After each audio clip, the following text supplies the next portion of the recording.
दोस्तों आप सभी का बहुत बहुत स्वागत है हमारे चैनल में। इस वीडियो के अंदर अभी हम लोग लूसेंट सामान्य ज्ञान इससे रिलेटेड जो है इम्पोर्टेंट 40+ क्वेश्चन इस वीडियो में देखने वाले हैं, जो कि आपके आने वाले एग्जाम से railway group D, SSC, UP police, लेखपाल और आने वाले सभी प्रतियोगिता परीक्षा के लिए काफ़ी इम्पोर्टेंट है। तो दोस्तों आप इस वीडियो को बहुत ध्यान से लास्ट तक देखिए। चैनल पर नया है तो चैनल को सब्सक्राइब कर बेल आइकन यानी जो घंटे का निशान है इसे ज़रूर से ऑन कर दें, ठीक है। और ये टोटल जो 40+ क्वेश्चन है, आप इनमें से कितने क्वेश्चन सही कर पाते हैं अपना स्कोर कमेंट बॉक्स में ज़रूर बताएं। तो चलिए शुरू करते हैं। देखिए यहाँ पर हमारा पहला क्वेश्चन दिया गया है, वीडियो ग्राफिक्स एरे यानी VGA रंगीन ग्राफिक्स प्रदर्शित करने की एक प्रणाली है, यह किसके द्वारा विकसित की गई थी। तो देखिए VGA जो है ये IBM कंपनी के द्वारा, IBM जो है कंप्यूटर कंपनी है, इसी के द्वारा जो है ये VGA यानी वीडियो ग्राफिक्स एरे विकसित की गई थी। करेक्ट आंसर ऑप्शन डी हो जाएगा। IBM की बात करें तो देखिए IBM जो है एक कंप्यूटर कंपनी है, इसका फुल फॉर्म पूछा जाए तो देखिए इसका फुल फॉर्म होता है इंटरनेशनल बिजनेस मशीन। आपको याद रखना है इंटरनेशनल बिजनेस मशीन जो है IBM का फुल फॉर्म होता है। क्वेश्चन नंबर 2 है, एक वयस्क मानव शरीर में हड्डियों की संख्या कितनी होती है। एक वयस्क मानव शरीर में हड्डियों की संख्या कितनी होती है। तो 2 से 6 हड्डियाँ पाई जाती है, ठीक है। आंसर हो जाएगा बी। इसके अलावा मानव हड्डियों में से रिलेटेड जो क्वेश्चन एग्जाम में पूछे जाते हैं वो यहाँ पर हमने लिख रखे हैं। मानव की जो हड्डियाँ होती है वो कैल्शियम फास्फेट की बनी होती है। मानव की हड्डियाँ किसकी बनी होती है, कैल्शियम फास्फेट की। मानव शरीर में फेशियल हड्डियों की संख्या कितनी होती है, 14 होती है। मानव शरीर में फेशियल हड्डियों की संख्या कितनी होती है, 14 होती है। कपाल में 8 हड्डियाँ होती है। कपाल में कितनी होती है, 8 हड्डियाँ होती है। सिर में हड्डियों की कुल संख्या 29 होती है। पसलियों की हड्डियों की संख्या 24। पसलियों की हड्डियों की संख्या कुल कितनी होती है, 24 होती है। उंगलियों में कुल 60 हड्डियाँ पाई जाती हैं। उंगलियाँ जो होती है उसमें कुल 60 हड्डियाँ पाई जाती है। सबसे छोटी हड्डी स्टेपिस होती है। स्टेपिस जो कि कान में पाई जाती है। सबसे बड़ी हड्डी जो होती है फीमर, ठीक है। फीमर जांघ में तथा स्टेपिस जो है कान में पाई जाने वाली हड्डी है, आपको याद रखना है। क्वेश्चन नंबर 3 है, GSLV का पूर्ण रूप क्या है। GSLV का पूर्ण रूप क्या है। तो देखिए इसका पूर्ण रूप है जियो सिंक्रोनस सैटेलाइट लॉन्च व्हीकल। जियो सिंक्रोनस सैटेलाइट लॉन्च व्हीकल जो है ये GSLV का फुल फॉर्म है। GSLV की बात करें तो GSLV की ऊंचाई पृथ्वी की सतह से लगभग 36,000 किलोमीटर तक होती है। PSLV की बात करें तो PSLV का पूर्ण रूप है polar satellite launch vehicle. Polar satellite launch vehicle जो ये भी क्वेश्चन एग्जाम में पूछा जाता है, बहुत बार पूछा गया है। PSLV का फुल फॉर्म क्या होता है, polar satellite launch vehicle. Question number 4 है, इस ब्रह्मांड में मौजूद प्रत्येक वस्तु जो पदार्थ से निर्मित है उसे वैज्ञानिकों ने क्या नाम दिया है। तो उसे वैज्ञानिकों ने जो है द्रव्य नाम दिया है। इस ब्रह्मांड में मौजूद प्रत्येक वस्तु जो पदार्थ से निर्मित है उसे वैज्ञानिकों ने क्या नाम दिया है, द्रव्य। आंसर हो जाएगा ये। क्वेश्चन नंबर 5 है, ओसियर का पूर्ण रूप क्या है। ओसियर का पूर्ण रूप क्या है। करेक्ट आंसर बी हो जाएगा, ऑप्टिकल कैरेक्टर रिकॉग्निशन, ठीक है। ऑप्टिकल कैरेक्टर रिकॉग्निशन जो है इसका फुल फॉर्म है। आंसर हो जाएगा बी। OMR की बात करें, OMR तो इसका फुल फॉर्म होता है optical mark reader. Optical mark reader OMR का फुल फॉर्म होता है। OOP का पूर्ण रूप है object oriented programming. Object oriented programming. OSS का पूर्ण रूप है ओपन सोर्स सॉफ्टवेयर जो है इसका फुल फॉर्म होता है। क्वेश्चन नंबर 6 है, किस प्रकार के कोयले में कार्बन की प्रतिशत मात्रा सर्वाधिक होती है। किस प्रकार के कोयले में कार्बन की प्रतिशत मात्रा सर्वाधिक होती है। एंथ्रासाइट में होती है।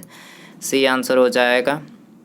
एंथ्रासाइट की बात करें तो एंथ्रासाइट जो है इसमें एंथ्रासाइट कोयले में कार्बन की जो प्रतिशत मात्रा पाई जाती है 85% से अधिक होती है। बिटुमिनस कोयले की बात करें तो इसमें कार्बन की प्रतिशत मात्रा 70 से 85% तक, 70 से 85 मतलब 70 से 85% तक होती है। लिग्नाइट कोयले में कार्बन की प्रतिशत मात्रा 65 से 70% तक होती है। पीट कोयले में कार्बन की मात्रा जो होती है 50 से 60% तक होती है, याद रखना है आपको। छुई मुई पौधे का वैज्ञानिक नाम क्या है? छुई मुई पौधे का वैज्ञानिक नाम क्या है? तो मिमोसा पुडिका। मिमोसा पुडिका जो है इसका वैज्ञानिक नाम है। डी आंसर हो जाएगा। मादा एनोफ्लिज मच्छर निम्नलिखित में से किस रोग का वाहक है? मादा एनोफ्लिज मच्छर किस रोग का वाहक है? तो देखिए मलेरिया का वाहक है। करेक्ट आंसर डी हो जाएगा। इसके अलावा यहाँ पर हमने प्रमुख कीट और उनसे होने वाले बीमारियों के नाम लिखे हैं। प्रमुख कीट और उनसे होने वाले बीमारियों के नाम लिखे हैं। तो पहला दिया गया है घरेलू मक्खी। तो घरेलू मक्खी के द्वारा कौन कौन सी बीमारियां होती है? हैजा, अतिसार, सुजाक, कोढ़, टाइफाइड और तपेदिक। घरेलू मक्खी से होता है। मच्छर से मलेरिया, फाइलेरिया, डेंगू ज्वर, पित्त ज्वर, जापानी इंसेफेलाइटिस। जापानी इंसेफेलाइटिस मच्छर के द्वारा होता है। सैंड फ्लाई के द्वारा काला जार, फेफड़े का रोग होता, फोड़े का रोग होता है। खटमल की बात करें तो खटमल के द्वारा टाइफन्स, रिफ्लैप्सिंग ज्वर, रिलैप्सिंग ज्वर, ठीक है। टाइफन्स और रिलैप्सिंग ज्वर जो है ये खटमल के द्वारा होता है। क्वेश्चन नंबर 9 है। केंद्र शासित प्रदेश दादर और नागर हवेली से होकर प्रवाहित होने वाली प्रमुख नदी कौन सी है? तो दादर और नागर हवेली से प्रवाहित होने वाली जो प्रमुख नदी है वो है दमन गंगा। करेक्ट आंसर सी हो जाएगा। दमन गंगा ताप्ती नदी का प्राचीन नाम है। दमन गंगा जो है ताप्ती नदी का प्राचीन नाम है। क्वेश्चन नंबर 10 है। 1857 में अंग्रेजों ने मुगल वंश के अंतिम शासक डैश को सत्ता से बर्खास्त किया। तो करेक्ट आंसर हो जाएगा option A, Bahadur Shah Zafar. Question number 11 है। डैश ने भारतीय और यूरोपीय शैलियों को एकीकृत करके मुंबई में ताजमहल पैलेस होटल का निर्माण कराया। किसने कराया था? तो ये जमशेद जी टाटा ने करवाया था। बी आंसर हो जाएगा। क्वेश्चन नंबर 12 है। दिल्ली मेट्रो के पहले कॉरिडोर का उद्घाटन किसने किया था? दिल्ली मेट्रो के पहले कॉरिडोर का उद्घाटन किसने किया था? तो अटल बिहारी वाजपेयी ने किया था। करेक्ट आंसर बी हो जाएगा। आर्थिक विकास का एक अच्छा संकेत डैश में निरंतर वृद्धि है। आर्थिक विकास का एक अच्छा संकेत डैश में निरंतर वृद्धि है। तो ये जीडीपी, ठीक है, जीडीपी में निरंतर वृद्धि है। जीडीपी की बात करें तो ग्रोस डोमेस्टिक प्रोडक्ट यानी सकल घरेलू उत्पाद इसको बोला जाता है, ठीक है। जीडीपी किसी भी देश की अर्थव्यवस्था को मापने का एक पैमाना है जिसे यह अनुमान लगाया जाता है कि किसी देश में विकास जो है किस गति से हो रहा है। जीडीपी के द्वारा ये पता लगाया जाता है। किसी देश में जीडीपी का अच्छा होना उस देश के मजबूत अर्थव्यवस्था को दर्शाता है। याद रखना है आपको। पुलवामा में आतंकी हमला कब हुआ था? पुलवामा में आतंकी हमला कब हुआ था? 2019 में हुआ था। करेक्ट आंसर ऑप्शन ए हो जाएगा। भारत के संविधान के अनुसार संघ के रक्षा बलों का प्रमुख कौन होता है? तो देखिए सर्वोच्च सेना का जो मतलब पूरे सेनाओं का मतलब भारतीय सेनाओं का जो सर्वोच्च सेनापति होते हैं वो कौन होते हैं? राष्ट्रपति, ठीक है, राष्ट्रपति होते हैं। सी आंसर हो जाएगा।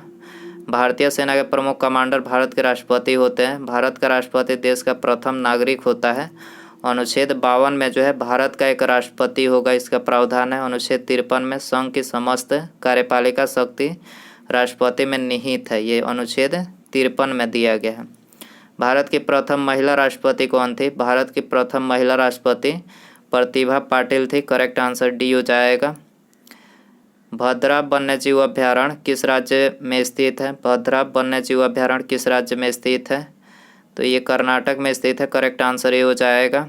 इसके अलावा भारत के प्रमुख वन्यजीव अभ्यारण्य व राज्य यहाँ पर हमने लिख रखे हैं, ठीक है। यहाँ से क्वेश्चन एग्जाम में पूछे जाते हैं।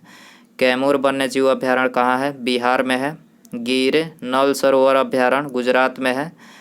चंद्रप्रभा अभ्यारण्य दुधवा राष्ट्रीय उद्यान उत्तर प्रदेश में है। बांदीपुर भद्रा सोमेश्वर तुंगभद्रा अभ्यारण्य कर्नाटक में है।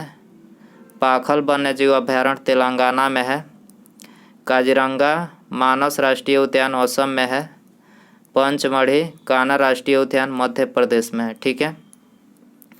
भारत में श्वेत क्रांति मूलतः किस राज्य से शुरू हुई थी? भारत में श्वेत क्रांति मूलतः किस राज्य से शुरू हुई थी? तो ये गुजरात से शुरू हुई थी। करेक्ट आंसर ये हो जाएगा। श्वेत क्रांति की बात करें तो श्वेत क्रांति दुग्ध उत्पादन से संबंधित है। श्वेत क्रांति का जनक वर्गीज कुरियन को कहा जाता है। यहाँ पर हमने विभिन्न क्रांति और उनसे संबंधित उत्पादों के नाम लिखे हैं। पहला दिया गया है पीली क्रांति। पीली क्रांति तिलहन उत्पादन से संबंधित है। काली क्रांति पेट्रोलियम उत्पादन से संबंधित है। नीली क्रांति मछली उत्पादन से। गोल्ड फाइबर क्रांति जूट उत्पादन से। ग्रे क्रांति उर्वरक उत्पाद से। लाल क्रांति जो है मांस या टमाटर उत्पादन से। ठीक है, याद रखना है आपको। किस राज्य में सूर्य सबसे पहले निकलता है? Very important question. तो सूर्य जो है सबसे पहले पूरब में निकलता है। पूरब में सबसे पहले क्या है? अरुणाचल प्रदेश यहाँ पर है। ऐसे जो है ना, ऐसे है तो यहाँ पर ये पूरब है। यहाँ पर जो है सबसे पहले सूर्य निकलता है पूरब में, ऐसे है। ठीक है, ये थोड़ा मैपिंग गड़बड़ा गई मेरी। तो यहाँ पर जो है पूरब है। ठीक है, पूरब में अरुणाचल प्रदेश में सबसे पहले जो है सूर्य निकलता है। करेक्ट आंसर बी हो जाएगा। ठीक है, अगला क्वेश्चन देखते हैं। बेटी बचाओ बेटी पढ़ाओ अभियान और सबसे पहले मतलब सूर्यास्त कहाँ होता है? ये आपके मन में सवाल आ रहा होगा। तो सूर्यास्त जो है आगे बताते हैं। अगला क्वेश्चन इसमें लिए हैं कि सूर्यास्त कहाँ पर होता है सबसे पहले। तो ये भी क्वेश्चन इसमें ऐड किए हैं, बाद में मतलब इसी वीडियो में आपको बताएंगे आगे। अगला क्वेश्चन है बेटी बचाओ बेटी पढ़ाओ अभियान के बेटी बचाओ बेटी पढ़ाओ अभियान के एक हिस्से के रूप में बालिकाओं के लिए विशेष रूप से लॉन्च किए गए बैंक खातों का नाम क्या है? तो महिलाओं के लिए बैंक खातों का नाम है सुकन्या समृद्धि योजना। याद रखना है आपको। अगला क्वेश्चन है सन 1944 में भारत के बड़े उद्योगपतियों ने एकजुट होकर स्वतंत्रता मिलने के बाद देश में नियोजित अर्थव्यवस्था की स्थापना के लिए एक संयुक्त प्रस्ताव का मसौदा तैयार किया था। उस मसौदे को किस नाम से जाना जाता है? तो देखिए, उस मसौदे को जाना जाता है द बॉम्बे प्लान। ठीक है, करेक्ट आंसर डी हो जाएगा। डैश की हिंसक घटना के बाद गांधी जी द्वारा असहयोग आंदोलन वापस ले लिया गया था। तो किसके मतलब कौन सी घटना, हिंसक घटना के बाद जो है गांधी जी के द्वारा असहयोग आंदोलन वापस ले लिया गया? तो चौरी चौरा घटना के कारण। ठीक है, करेक्ट आंसर सी हो जाएगा। डैश भारत का पहला संरक्षित वन है। डैश भारत का पहला संरक्षित वन है। तो सतपुड़ा राष्ट्रीय उद्यान का संरक्षित वन है। डी आंसर हो जाएगा। डैश 1945 में यूएन को लीग ऑफ नेशंस से उत्तराधिकारी के रूप में स्थापित किया गया था। तो यह स्थापित किया गया था द्वितीय विश्व युद्ध के तुरंत बाद। ठीक है, करेक्ट आंसर बी हो जाएगा। निम्नलिखित में से कौन सा स्मारक तमिलनाडु में स्थित नहीं है? कौन सा स्मारक तमिलनाडु में स्थित नहीं है? तो करेक्ट आंसर बी हो जाएगा। बेकल किला जो है तमिलनाडु में स्थित नहीं है। अगला क्वेश्चन है कौन सा देश ओपेक का सदस्य नहीं है? कौन सा देश ओपेक का सदस्य नहीं है? केन्या जो है ओपेक का सदस्य नहीं है। ये आंसर हो जाएगा। संयुक्त राष्ट्र अमेरिका का कौन सा राज्य पहले रूस का भाग था? संयुक्त राज्य अमेरिका का कौन सा राज्य पहले रूस का भाग था? तो ये था अलास्का पहले रूस का भाग था। बी आंसर हो जाएगा। 28 है विशाल गिलहरी किस राज्य की राजकीय पशु है? Very important question. विशाल गिलहरी किस राज्य की राजकीय पशु है? तो ये महाराष्ट्र की राजकीय पशु है। करेक्ट आंसर ये हो जाएगा। अंतरिक्ष में जाने वाली भारतीय मूल की पहली महिला कौन थी? अंतरिक्ष में जाने वाली भारतीय मूल की पहली महिला कौन थी? तो पहली महिला कल्पना चावला थी। करेक्ट आंसर ये हो जाएगा। निम्नलिखित में से कौन सी 1973 से भारत में बाघों की आबादी को व्यवहार स्तर पर बनाए रखने के लिए भारत सरकार द्वारा संचालित योजना है? तो यह है प्रोजेक्ट टाइगर। ठीक है, आंसर हो जाएगा B. The guard of a small thing उपन्यास किसने लिखा है? तो अरुंधति राय ने लिखा है। बी आंसर हो जाएगा। निम्नलिखित में से किसने स्वदेशी आंदोलन के माध्यम से औपनिवेशिक शासन के लिए एक उदारवादी क्रमिक और प्रेरक दृष्टिकोण की वकालत की थी? किसने की थी? गोपाल कृष्ण गोखले ने की थी। बी आंसर हो जाएगा। 1 किलोबाइट में कितने बाइट होते हैं? 1 किलोबाइट में कितने बाइट होते हैं? 224 बाइट होते हैं। बी आंसर हो जाएगा। भारत में पंचायती राज का उद्घाटन किस प्रधानमंत्री के द्वारा नागौर राजस्थान में किया गया था? तो ये जवाहरलाल नेहरू के द्वारा किया गया था। डी आंसर हो जाएगा। निम्नलिखित में से किस ऋग्वैदिक नदी का प्राचीन नाम परुशनी था? परुशनी था। किस ऋग्वैदिक नदी का प्राचीन नाम परुशनी था? करेक्ट आंसर डी हो जाएगा। रावी नदी का प्राचीन नाम परुशनी था। डी आंसर हो जाएगा। भारत की स्वतंत्रता प्राप्ति के समय भारतीय राष्ट्रीय कांग्रेस के अध्यक्ष कौन थे? भारतीय राष्ट्रीय कांग्रेस के अध्यक्ष स्वतंत्रता प्राप्ति के समय कौन था? जे.बी. कृपलानी थे। बी आंसर हो जाएगा। निम्नलिखित में से कौन सा मिलान गलत है? कौन सा मिलान गलत है? तो उत्तरी अमेरिका, ठीक है, उत्तरी अमेरिका जो है इसके घास के मैदान को पंपास नहीं बोला जाता है, ठीक है। बाकी तीनों करेक्ट है। ऑस्ट्रेलिया घास के मैदान को डाउन्स, अफ्रीका सवाना, ठीक है, और यूरेशिया घास के मैदान को स्टेपी बोला जाता है, ठीक है। उत्तरी अमेरिका की बात करें तो इसके घास के मैदान को प्रेयरी बोला जाता है, और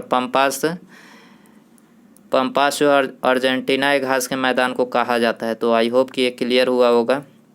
अगला क्वेश्चन है, क्षुद्र ग्रह किन दो ग्रहों के बीच में स्थित होता है? तो देखिए ये स्थित होता है मंगल और बृहस्पति के बीच में क्षुद्र ग्रह स्थित होता है। करेक्ट आंसर ये हो जाएगा। उसके बाद यहाँ पर हमारा अगला क्वेश्चन है, भारत में सूर्यास्त सबसे पहले कहाँ होता है? सूर्यास्त सबसे पहले अंतिम छोर पर जो है कन्याकुमारी में होता है। आपको याद रखना है, भारत में सूर्यास्त सबसे पहले कहाँ होता है? कन्याकुमारी में होता है। डी आंसर हो जाएगा।